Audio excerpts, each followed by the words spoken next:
Saya Christian Grich, Anda menyaksikan berita satu spesial.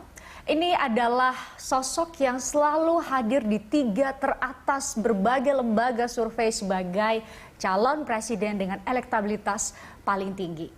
2 calon presiden yang digadang-gadang bakal calon presiden yang digadang-gadang punya elektabilitas paling tinggi sudah deklarasi. Tapi kok sosok yang satu ini belum memberikan sinyal sama sekali mau dicalonkan untuk jadi bakal calon presiden nanti. Atau pertanyaan berikutnya, apakah sosok ini mampu jadi presiden Republik Indonesia dengan segala tantangan dan masalah yang bakal dihadapi hari ini dan ke depan. Sosoknya sudah berada di hadapan saya. Salam Pak Ganjar Pranowo. Iya, makasih Mbak, apa kabar? Baik sekali, baik sekali. Terima kasih sudah hadir di BTV. Ini adalah berita satu spesial pertama dan Pak Ganjar adalah figur pertama yang kami wawancarai. Ya? Tadi Pak Ganjar sudah dengar, saya buka ke pemirsa. Pak Ganjar selalu masuk di semua lembaga survei, setiap kali rilis kami ikut. Ada, nama Pak Ganjar terus, tapi kok belum deklarasi atau mendeklarasikan diri setidaknya? Saya itu anggota partai. Ya. Tentu saya melihat ada 2 realitas. Ya. Realitas pertama adalah saya anggota partai dan ada proses politik di dalam partai yang harus kita hormati. Yang kedua, ada realitas sosial, realitas survei yang memang itu ada. Maka biarkanlah kita kasih kesempatan kepada partai yang menentukan untuk mereka berdialog, mereka berkomunikasi untuk mengambil yang terbaik. Simpel kan? Berarti saat ini apakah kami bisa menafsirkan bahwa seorang Ganjar Pranowo menunggu langkah konsolidasi atau bahasa Bu Mega bukan koalisi tetapi kerjasama antar partai? Tentu saja, karena hanya PDI Perjuangan yang bisa mengusulkan sendirian, ya, dan partai-partai yang lain harus bergabung.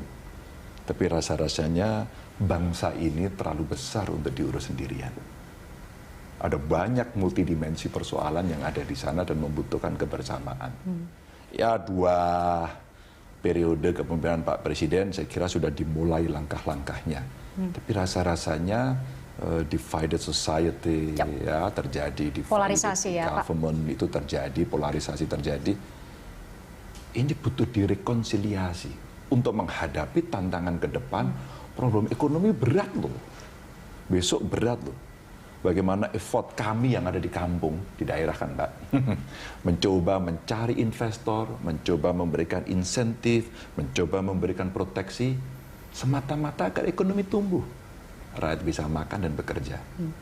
Belum lagi problem energi, problem pangan, problem lingkungan, yang hari ini mesti kita kemas. Jadi artinya, ya proses-proses ini menjadi penting untuk kita menyiapkan respon terhadap persoalan global yang hari ini sedang terjadi perubahan turbulensi. Jadi kita mesti siap untuk itu. Apa masalah atau tantangan Indonesia menurut Pak Ganjar ke depan yang harus sama-sama kita hadapi dan itu menjadi tantangan untuk pemimpin Indonesia ke depan? Ekonomi. Hari ini ekonomi. Dan ketika kemudian kekuatan potensi bangsa tidak bisa sendirian, maka kita harus menggandeng kekuatan yang lain. Kenapa ada investasi itu jadi. Yang kedua, membaca dari cara berpikirnya Bung Karno umpama. Politik kita berdaulat mestinya. Tapi ingat yang ekonomi. Kita harus berdikari dalam bidang ekonomi. Kalau kita terjunkan ke dalam realitas-realitas yang ada di sektoral, pangan umpamanya, hati-hati ini pangan. Kita mesti siapkan pangan-pangan alternatif di luar beras umpama. Kami mendapatkan instruksi umpama dari Bu Mega, ayo kepala daerah semuanya, jangan hanya bicara makan beras saja.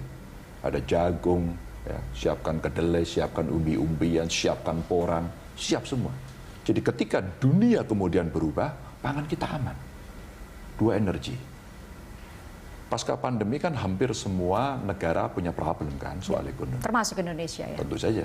Inflasi hari ini terjadi di mana-mana. Tapi ada faktor juga perang 2 negara ini. Ya. Saya beberapa waktu lalu berbincang dengan Duta Besar Uni Eropa. Datang ke Jawa Tengah bersama Kadin bicara investasi. Ya, dia menyampaikan kami tertarik di Jawa Tengah karena ada uh, pemerintah yang mencoba untuk memberikan fasilitas seatraktif mungkin agar kemudian orang mau datang. Bupati wali kota bekerja, perizinan dipermudah, pungli kemudian disikat, dan Pak Jokowi sudah memberikan briefing pada APH untuk melakukan itu. Maka kalau kemudian kita bicara atau membaca dari dunia internasional, termasuk Uni Eropa kemarin datang, maka menurut saya ini peluang di tengah tantangan. Ya.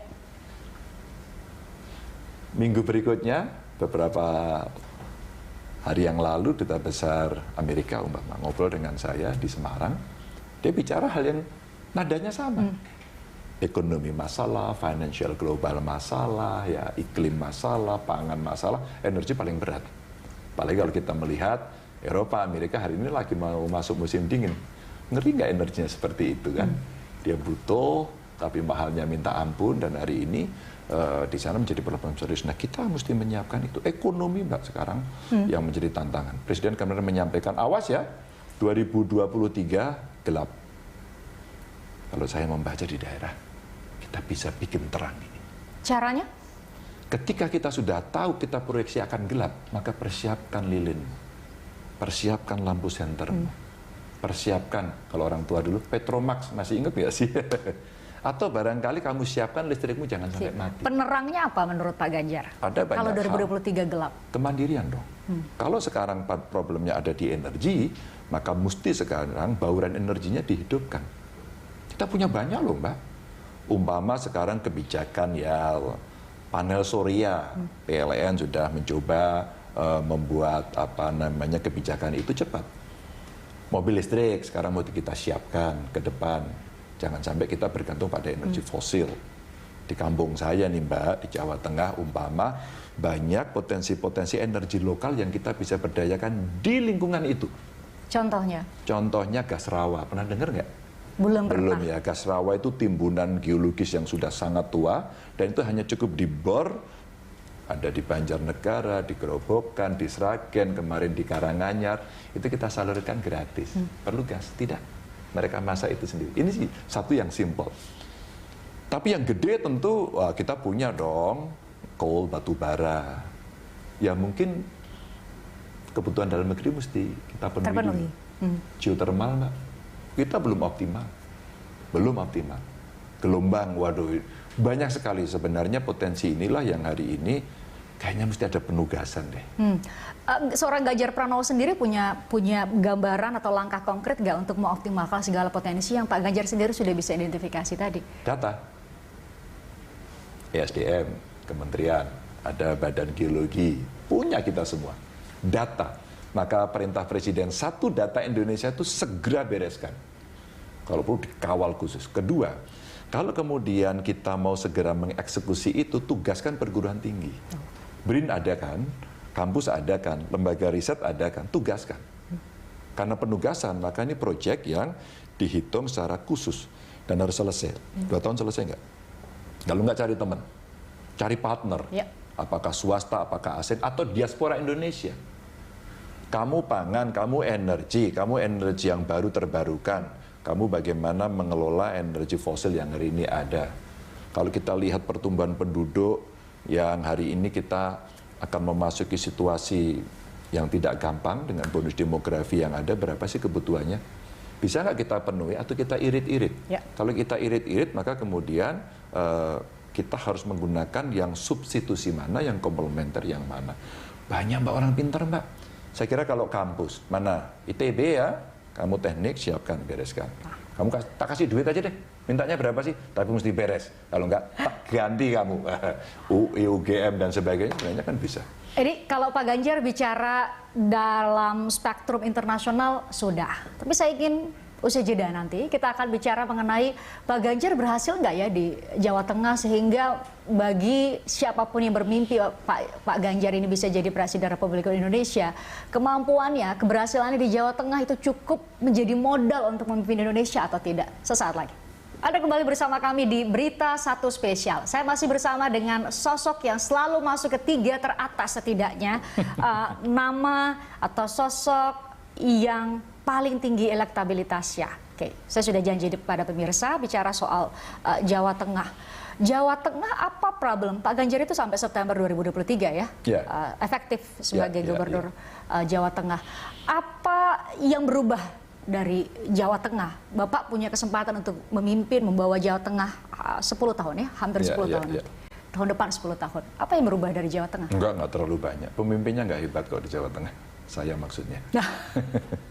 Mbak, saya itu jadi gubernur awal itu dari partai ya, meriset apa problemnya. Problem pertama korupsi. Kami nggak suka Pak pungli, kami nggak suka korupsi. Emang kamu tahu? Dan itu kita riset. Dan itu persepsi yang kemudian muncul di publik. Maka mesti kita bereskan dulu. Pak Ganjar sudah bereskan itu? Ini ceritanya. Terus kemudian yang kedua apa lagi? Biasanya kalau udah terpilih ada janji politik. Maka tagline kami itu mboten korupsi, mboten ngapusi. Tidak korupsi, tidak menipu. Itu menjadi value. Ingat nggak waktu kemudian menjadi viral menjelang Pilpres 2014 saya kira tiba-tiba ada gubernur baru dilantik ngamuk di jembatan Timbang. Bagus apa, Mi? Ini, Pak. Hah? Ora, sampean mau ngenake duit ini dinggo sapa? Biasanya sampean ngenake piro? Orang puluh biasanya. Terus ora kertas-kertasan ngono. Soalnya kertas. Kemudian saya ditelepon orang teman-teman seluruh dunia gitu. Mas Ganjar ada apa? Mungkin ini yang dimaksud rakyat. Oke. Yang kedua saya bilang nggak ada lagi ya jual beli jabatan. Titik. Nggak ada lagi ya setoran. Nggak ada lagi orang yang main-main di proyek yang ada di Pemprov Jateng. Pemprov ya. Ini belum sampai Pemkot gitu. Sampai hari ini alhamdulillah itu bisa berjalan. Suatu ketika kami pernah dinyatakan sebagai provinsi yang berintegritas, itu pasti karena kawan-kawan mau melakukan itu. Kawan-kawan saya di Pemprov. Terus kemudian mulailah semua didisclose seluruh informasi, kita digitalisasi, dan mungkin itu bukan prestasi yang patut dibanggakan, tapi kebanggaan saya hanya satu. Mereka hari ini sudah banyak, bahkan mostly ketika dikasih mereka mengatakan tidak terima kasih. Buat saya itu jauh lebih hebat dibanding mohon maaf apa yang bisa kita bangun. Mbak, di daerah itu bangun daerah itu kecil gampang, Mbak. Asal kamu punya uang. Maka bagaimana mengalokasikan itu bisa kita lakukan apa yang sebenarnya dilihat oleh masyarakat dan itu membuat mereka puas, senang. Ya seeing is believing lah mereka melihat itu. Yang kedua setelah integritas dibangun, kalau itu dibangun sebenarnya jadi modal bagaimana pekerjaanmu bisa baik. Nah waktu itu Mbak, problem keduanya infrastruktur. Lalu saya cek, apa? Pak jalannya rusak Pak di sini. Oke. Lalu saya cek ke dalam, kenapa rusak? Ya iyalah anggarannya waktu itu hanya sekitar 600-700 miliar setiap tahun untuk 35 kabupaten kota rasanya ya terlalu kecil. Lalu dihitunglah oleh kawan-kawan saya, Pak Ganjar kalau mau ini dinaikkan 300%. Ya. Berapa dong? Ya 2,1 triliun jangan diutak-atik Pak. Besok dipindahkan. 2,1 triliun untuk membereskan itu. Infrastruktur ya? Ya. Dan waktu itu 3 tahun ternyata hasilnya rakyat seneng gitu. Dan lebih banyak yang dibeton. Tapi menjelang periode saya yang kedua itu Mbak, ya mulai muncul. Pak bagaimana yang jalan ini? Oh ini punya kabupaten, nah kabupaten kita dorong. Pak ini punya desa, oh desa kita dorong. Ini contoh kalau kemudian kita bicara infrastruktur. Tapi nggak ada Mbak yang independen. Yang ada adalah interdependen. Ketika kita interdependen kan kolaps ini. Ya. Anak muda bilang kolaps gitu ya. Berbagai stakeholder ya? Kabupaten, kota, pusat, termasuk swasta. Nah ini yang coba kita kolaborasikan, maka contoh aja Mbak. Bagaimana yang meningkatkan pertumbuhan ekonomi di Jawa Tengah? Nggak bisa kami sendirian. Kami undang investor, pusat juga datang, BUMN datang, Presiden melihat. Akhirnya lahirlah kawasan industri Batang, Mbak. Ya. Yang kemudian menjadi sangat seksi sekali orang untuk datang. Itu yang kita contoh lah ya beberapa itu. Tentu ada sektor pendidikan, kesehatan. Ya penting sih menurut saya pendidikan Mbak ya. Kalau dilihat di data sih sebenarnya tingkat pertumbuhan ekonomi Jawa Tengah sih memang tinggi ya dibanding dengan nasional tahun 2022. Enggak, dikit, kadang-kadang juga di bawah, biasa. Iya, ada 5,6 6% ya. year on year, kalau di pertumbuhan ekonomi nasional 5,4, Pak. Tadi di paruh sebelumnya Pak Ganjar menggambarkan ke depan itu masalah seluruh dunia siapapun termasuk Indonesia adalah ekonomi. Saya mau highlight soal di Jawa Tengah. Kalau dilihat secara angka sih pertumbuhan ekonomi besar 5,66, di atas dari target pemerintah 5% ke atas. Pak Ganjar bagaimana kemudian Pak Ganjar mengorkestrasi semua stakeholder sehingga seiring sejalan untuk bisa mewujudkan itu. Pak Ganjar mungkin bisa bicara mengenai tingkat kesejahteraan. Tadi kita masuk ke pendidikan. Bagaimana mengkonsolidasi itu di Jawa Tengah sendiri? Ini pertanyaan bagus ini. Ada dua hal yang waktu itu in case pendidikan ya. Yep. Ini menarik, Mbak. Pertama adalah apakah akses keluarga tidak mampu, keluarga miskin itu bisa sekolah? Kaget saya, Mbak, saat itu. Wow, ini mengerikan juga kalau mereka nggak bisa sekolah. Maka sekolah gratisnya kita tingkatkan. Kalau dulu hanya sampai SMP, maka pada saat Undang-Undang Pemda itu mulai berlaku, SMA, SMK, SLB dinaikkan menjadi kewenangan provinsi. Lalu banyak guru-guru yang honorer ya, terus kemudian yang belum diangkat jadi PNS dan sebagainya. Tahu nggak gajinya, Mbak?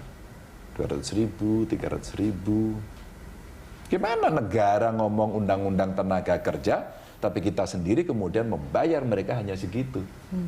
Nggak fair untuk pendidikan. Maka saya alokasikan lagi hanya kemauan aja. Ini soal gini aja kok. Nah, Ketok palu. iya, infrastruktur naik 300%, pendidikan alokasikan. Saya cek nggak? Agar mereka langsung bisa bekerja bagaimana? Vocational school. SMK. Maka saya masuk ke SMK, saya bilang, kita buat percontohan yuk. Saya buat 3 SMK, gratis, boarding school, semua dibayarin. Sepatu, seragam, tidur, makan 3 kali, tapi syaratnya satu, dia harus dari keluarga miskin. Kemudian di atas dia masuk. Nah, boarding schoolnya ada 3 tempat. Ada di Purbalingga, di Semarang, di Pati. Ya. Nah, sekarang kita extend menjadi 15. Hasilnya, Mbak, saya bangga. Saya dari keluarga tidak mampu. Jadi artinya pada saat mereka lulus, pada saat wisuda tahun keempat, saya undang mereka. Ya. Kan udah ada 1 tahun yang bekerja. Kamu udah kerja? Udah, Pak. Kerja di mana? Di proyek ini, Pak. Apa yang kamu lakukan pertama untuk orang tuamu? Waduh. Apa, Mbak Juli? Itu pertanyaan pertama ya. Saya bayar hutang orang tua. Kemiskinan, Mbak. Ini akan menjadi lokomotif untuk membangun kemiskinan mereka di dunia pendidikan. Akhirnya kita gelindingkan, SMA, SMK kita gratiskan, tapi masih ada problem.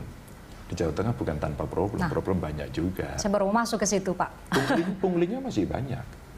Sekolahnya gratis, Pak, gitu. Loh, ini kok ada tarikan-tarikan, itu keputusan komite, Pak. Enggak, Pak, kita nggak narik, ini infak. Bahaya juga kan? Dengan nama yang berbeda menurut saya. Enggak lah, kalau Anda mau bangun, silakan dipropos ke kita.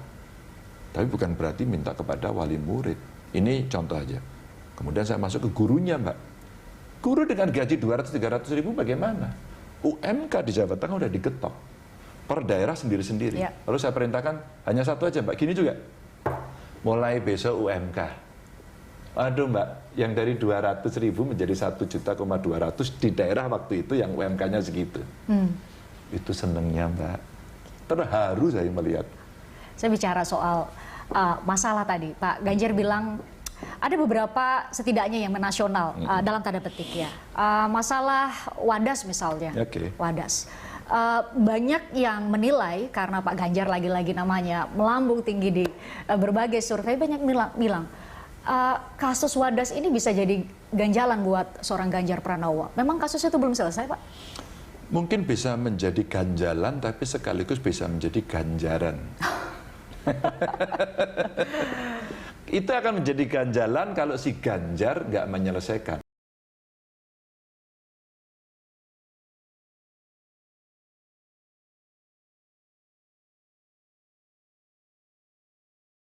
Nah, Tapi pertanyaannya kalau, sudah diselesaikan belum? kalau Ganjar menyelesaikan akan menjadi ganjaran. Cerita singkatnya begini, Mbak. Saya patah tangan saya karena naik sepeda. Saya lihat di media sosial, Oke. Pak. Sehari setelah saya keluar dari rumah sakit, saya ditelepon Pak Kapolda. Pak Ganjar kita minta press conference. Kemana? Ke Polres Purworejo. Oke, ada apa?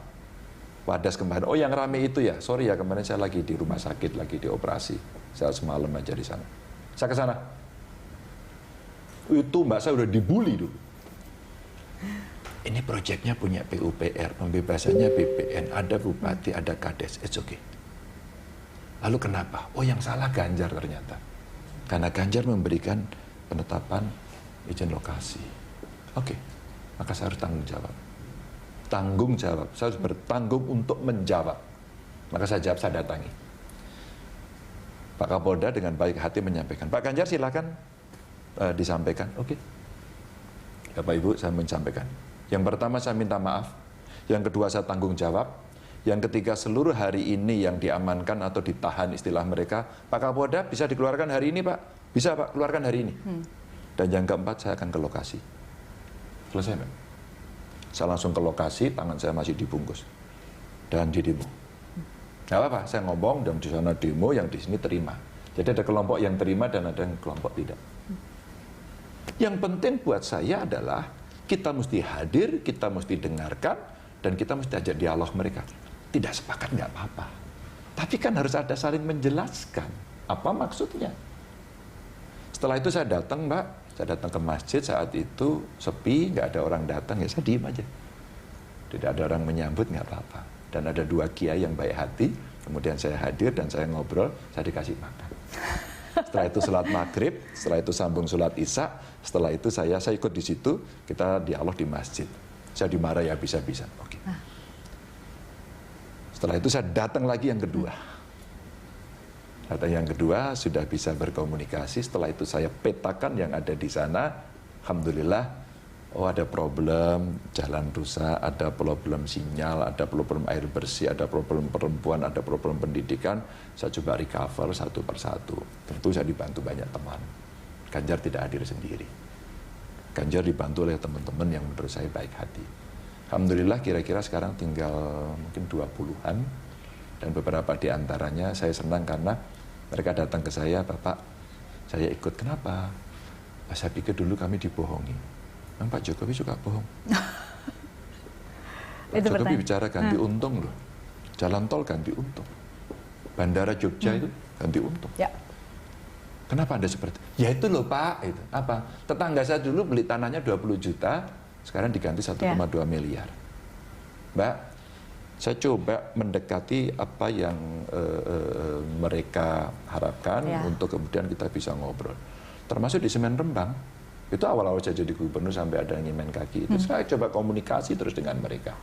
Ya tidak sempurna lah. Keputusan Ganjar tidak akan sempurna. Tapi sekali lagi saya bertanggung jawab untuk itu. Dan 6 desa membentuk BUMDes dan punya saham di perusahaan. Di anak perusahaan. Itu sebagai jalan keluar yang berhasil Bapak tawarkan waktu itu? Ya, dialog. Ya, dialog. Bapak tadi banyak bicara mengenai skala internasional, bagaimana di Jawa Tengah. Yang menjadi pertanyaan berikutnya, kalau saya sih sering lihat di media sosial Pak Ganjar, bahkan adalah Pak Ganjar buat UMKM. Tapi kelompok yang lain yang juga harus mendapat perhatian dari siapapun yang menjadi pemimpin Indonesia ke depan adalah kelompok pengusaha, pintu masuk untuk investasi. Bapak sudah menggaris bawahi soal investasi. Ini bisa menjadi tulang punggung perekonomian kita di masa mendatang. Saya mau tanya soal itu, tapi kita harus jeda Pak Ganjar sesaat lagi. Saya tetap bersikeras untuk mengajak sosok yang satu ini untuk bicara dalam spektrum Indonesia. Pak Ganjar sih masih Gubernur Jawa Tengah sampai September 2024, tapi karena atas aspirasi rakyat, Pak Ganjar ada di 3 teratas yang memiliki elektabilitas tertinggi. Jadi saya mau bicara soal ini. Indonesia punya berdiri atau terdiri dari beragam kelas sosial. Bapak bicara mengenai mereka yang di kelas, saudara-saudara kita yang ada di kelas menengah bawah, ada UMKM di dalamnya, UKM ya, mikro bahkan, kemudian dari kelas menengah ke atas. Bagaimana seorang Ganjar Pranowo memetakan dan memilah dan memilih treatment apa atau perlakuan atau kebijakan seperti apa yang seharusnya didapatkan oleh berbagai kelompok sosial yang ada di Indonesia? Letakkan mereka dalam kelasnya. Meskipun saya tidak terlalu suka itu soal kelas itu. Tapi kalau term itu mau dipakai, letakkan dalam kelasnya. Ketika mereka pengusaha besar, letakkan dalam koridor struktur yang pengusaha besar. Kita bicara kawasan industri ya, ada di Semarang, ada di Cilacap gitu ya, ada di sekitar Demak, Kendal, terus kemudian Batang. Sekarang kita siapin terus untuk ke swasta itu di Brebes. Kita letakkan di situ. Dan dia akan berbicara yang besar sesuai dengan yang mereka harapkan. Bahkan bicara teknologi tinggi, electric vehicle, baterai, bagaimana smelter dibikin, nikelnya dari Sulawesi, kita bicara. Itu yang besar, Mbak. Kalau kita bicara menengah, menengahnya ini sudah ada, tinggal mereka bisa mengkeret jadi kecil, atau mereka bisa growing up menjadi pengusaha besar. Butuhmu apa? Maka biasanya dia butuh akses. Ada yang sifatnya kebijakan, ada yang sifatnya permodalan, dan seterusnya. Diletakkan aja di situ. Bagaimana dengan yang kecil? Ini. Kecil itu banyak sekali, sebenarnya mereka tangguh semua. Hanya 3 hal saja yang mereka butuhkan untuk kita lakukan assessment. Yang pertama, apakah produk mereka itu betul-betul diketahui dengan baik. Produk knowledge-nya. Apakah pengusaha kecil itu ngerti? Kamu buat pisang goreng itu, menurutmu pisang gorengmu itu enak apa enggak? Kamu cara membuatnya benar, berkualitas enggak? Atau kerajinan, handicraft umpama. Kamu buat sepatu, buat tas, buat sendal. Kalau perbuatan perempuan itu biasanya baju, kerudung, macam-macam, sarung barang. Udah bagus belum menurutmu? Oke, cara membuatnya benar. Benar ya, oke. Udah ya, catat ya. Dan kita kurasi. Proses ini kamu udah benar. Kalau itu udah benar, udah bisa buat, biasanya dia punya problem yang kedua. Marketing ya? Betul. Saya nggak bisa jual, Pak. Oke, kita latih mereka masuk ke dunia digital. Kita punya Mbak UMKM Virtual Expo, umpama. Itu akan dinilai oleh publik. Jelek ternyata punyamu. Ternyata bagus banget ya. Gitu. Dan kemudian mereka akan mulai mengeluh kepada kita. Sambat. Pak, ini gimana dong, Pak? Saya nggak bisa jual. Oke, kita ajarin marketing digital. Kamu mesti bisa on board di marketplace. Dan itu ada kursus-kursusnya. Dan banyak marketplace yang kemudian berpartner dengan kita adakan training. Saya punya namanya co-working space-nya itu Heterospace. Heterospace itu tempat nongkrong, usaha-usaha kecil itu. Silakan kamu ngobrol aja, produk boleh. Yang kedua, setelah itu akses modal. Nah ini, ngobrol nih akses modal. Maka kami awal-awal sebelum KUR itu turun dari 12% ke 9%, yang kelak kemudian menjadi 7%. Pada saat Pak Presiden di Brebes mau menurunkan KUR dengan pidatonya itu, 12 menjadi 9%, beliau bisik-bisik, Pak Gub, ini KUR-nya mau kita turunin. Suku bunganya dari 12 menjadi 9. Oh, bagus, Pak. Nanti segera disebarkan. Oh, siap. Saya juga udah punya, Pak, dari Bank Jateng. Nanti akan saya sampaikan di sambutan pembukaan, Pak. Oh iya, ya. Apa yang mau disampaikan? Kami sudah punya 7%, Pak. Suku bunganya 7%. Loh, Pak Gub itu nanti kasih subsidi bunga? Enggak, Pak. Ya banknya aja yang buat sendiri gitu.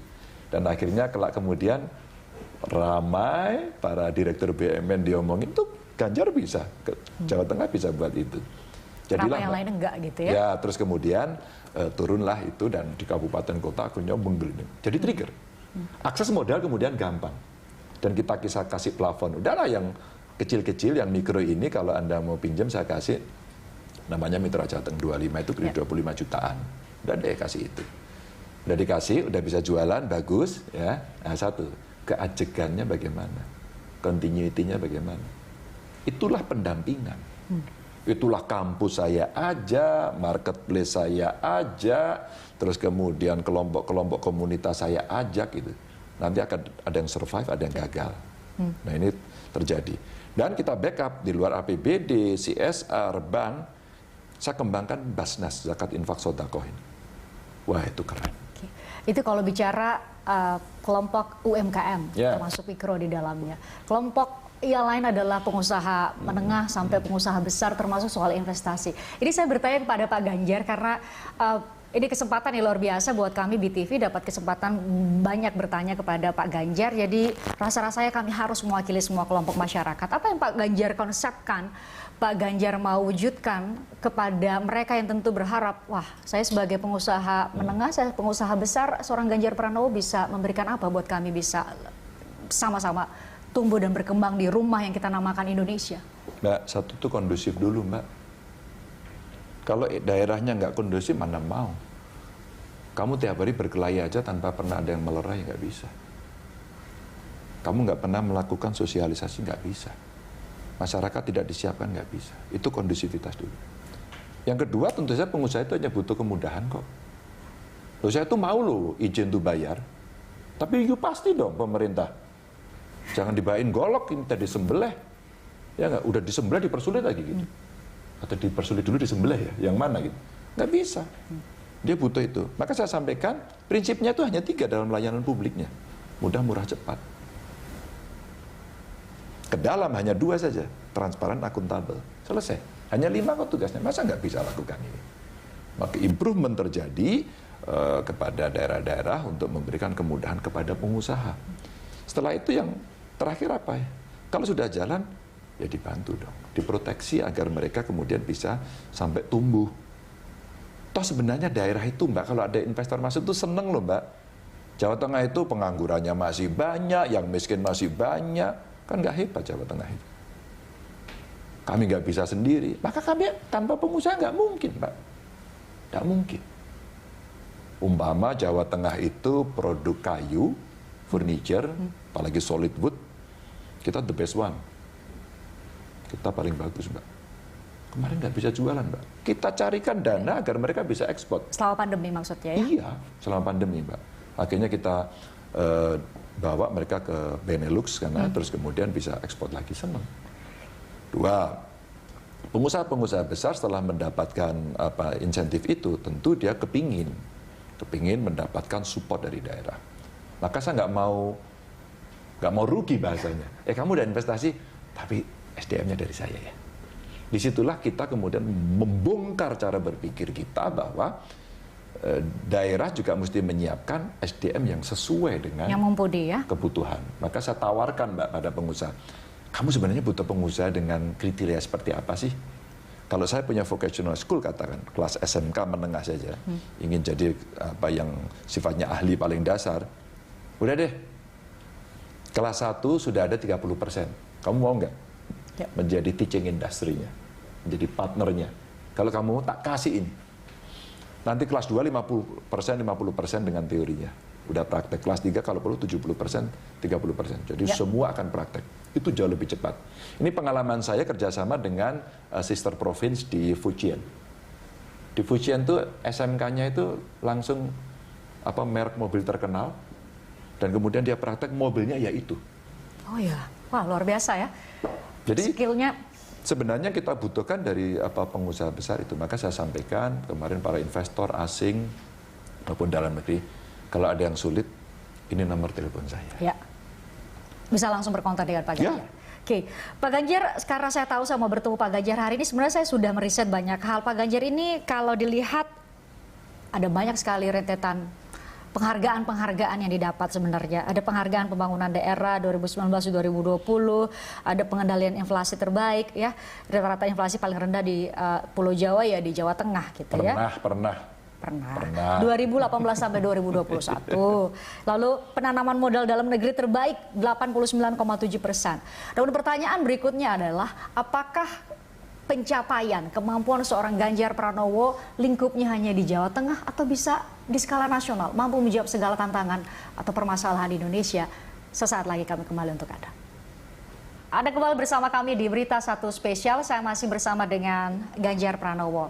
Pak Ganjar, tadi pertanyaan saya sebelum kita jeda adalah, apakah segala pencapaian hal-hal baik di Jawa Tengah Bapak mampu bawa ke spektrum yang lebih luas, yaitu Indonesia? Kita negara yang besar. Itu pertanyaan semua orang, Pak Ganjar. Yang benar. Iya. Mbak, sebenarnya sukses itu nggak bisa dilihat dari Pak Ganjar sukses nggak, Pak Ganjar bisa nggak. Sebenarnya dalam konteks politik, dalam kepemimpinan itu yang mesti ditanya siapa sih Mbak? Rakyat. Maka banyak survei-survei kepuasan itu karena rakyat yang ditanya. Rakyat menempatkan Pak Ganjar jadi 3 teratas elektabilitasnya paling tinggi. Itu soal elektabilitas dan sebagainya, tapi soal kepercayaan belum tentu. Karena banyak daerah provinsi lain hebat-hebat. Waktu investasi kemarin kemudian diomongin, wah Jawa Tengah hat-trick terus mendapatkan penghargaan dari BKPM. Saja tanya, emang kita iya? Emang kita udah the best? Aku lihat provinsi tetangga lebih baik. Maksud saya Mbak, jangan sampai kita kegeeran pada penghargaan-penghargaan. Karena realitas sebenarnya yang kita cari dalam pelayanan masyarakat itu bukan penghargaan. You eksekusi nggak? Ada komplain cepat nggak? 1 kali 24 jam bisa direspon nggak? Gitu. Maka saya punya dashboard komplain-komplain itu dari aplikasi itu. Maka sebenarnya apa yang kita kerjakan atau kami kerjakan di Jawa Tengah itu pasti teamwork yang besar ya. Ada bupati, wali kota, hebat-hebat. Kades aja hebat, Mbak. Kades-kades itu mendorong proyek-proyek besar itu berjalan dengan mulus. Kan letaknya di mereka. Maka saya kenapa ngobrol dengan Kades? Saya pembina Kades Indonesia. Maka saya ngobrol seluruh Indonesia dengan mereka. Nah, pada saat itulah sebenarnya menjawab pertanyaan itu bisa nggak yang diterapkan? Itu perlu mengorkestrasi visi. Apakah kita sepaham? Umpama, apakah ekonomi kita mau tumbuh bareng-bareng? Jawab. Ini konsensus. Kalau kita tidak sepakat pada konsensus ini, tidak ada komitmennya, omong kosong. Omdo itu. Kalau sudah kita punya, maka value apa yang mesti kita berikan? Tidak korupsi sanggup. Kalau kamu tidak korupsi sanggup, udah ada investor tuh masuk semua. Udah ada orang di tempatmu seneng semua. Kamu mau mempermudah seluruh rakyat publik, maka mereka gak usah kampanye kamu.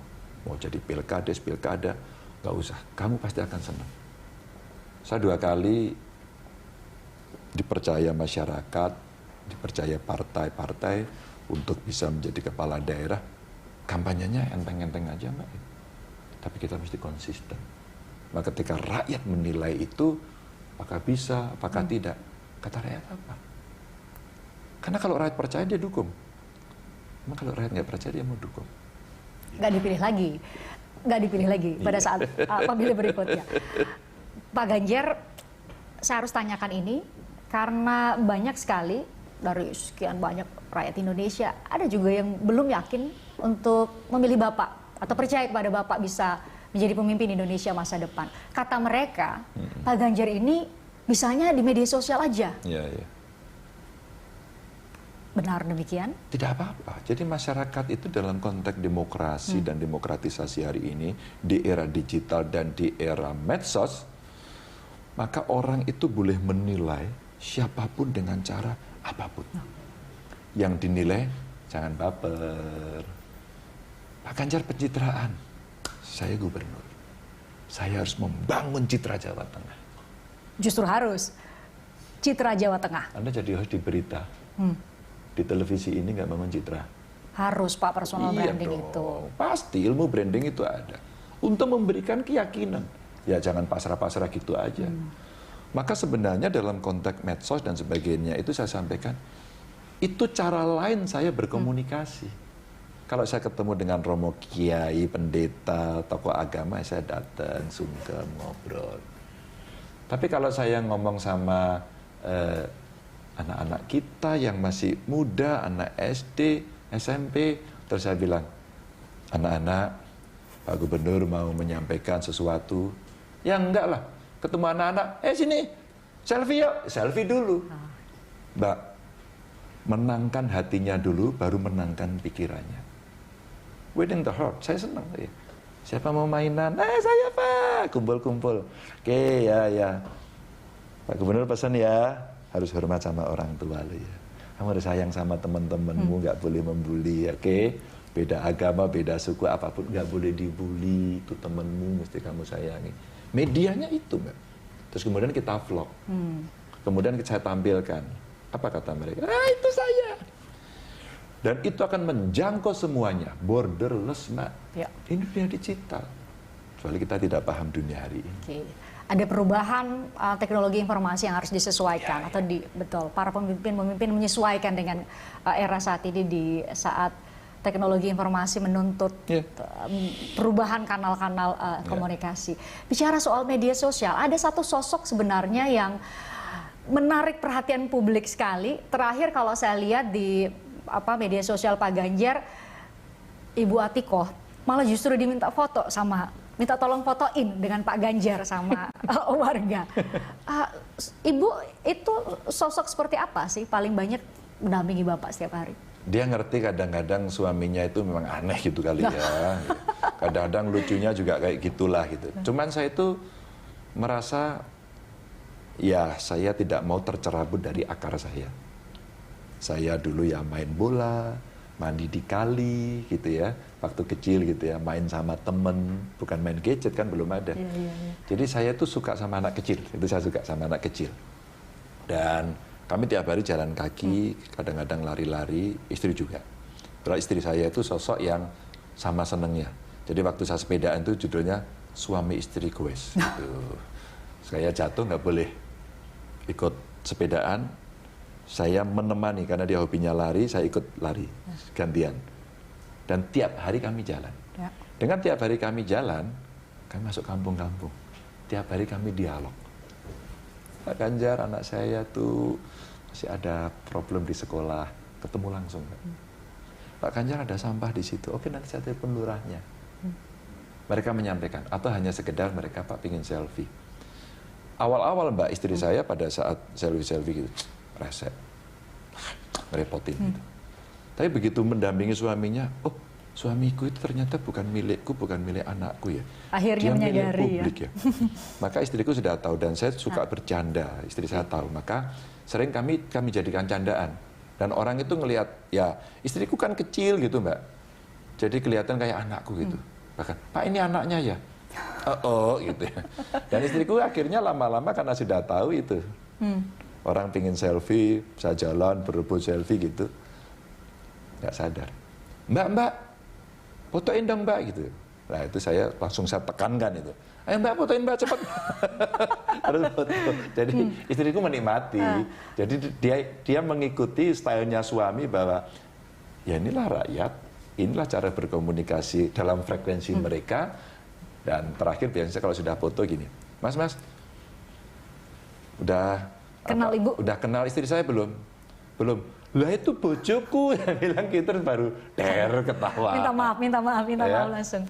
Dan sebenarnya buat saya asik-asik aja. Oke. Pak Ganjar, saya sebagai perempuan senang dengan ada game ini bahwa di balik sosok pria yang hebat pasti selalu ada perempuan yang hebat. Bu Atikoh adalah sosok perempuan yang hebat. Setahu saya sekolah jauh-jauh ke negeri Jepang, mungkin Bapak bisa cerita. Ibu Atikoh seperti apa? Sosok seperti apa? Dia lebih pintar dari saya. Untung anak saya niru ibunya gitu ya. Jadi dia yang saya tanya sama kakaknya, sama adiknya, pembelajar yang baik, cukup tekun dalam belajar, maka sering berprestasi gitu ya. Terus kemudian saat lulus dia jadi wartawan loh. Istri saya pertama wartawan di Solo, kemudian jadi PNS, saya jadi anggota DPR, kemudian jadi pegawai Pemda DKI.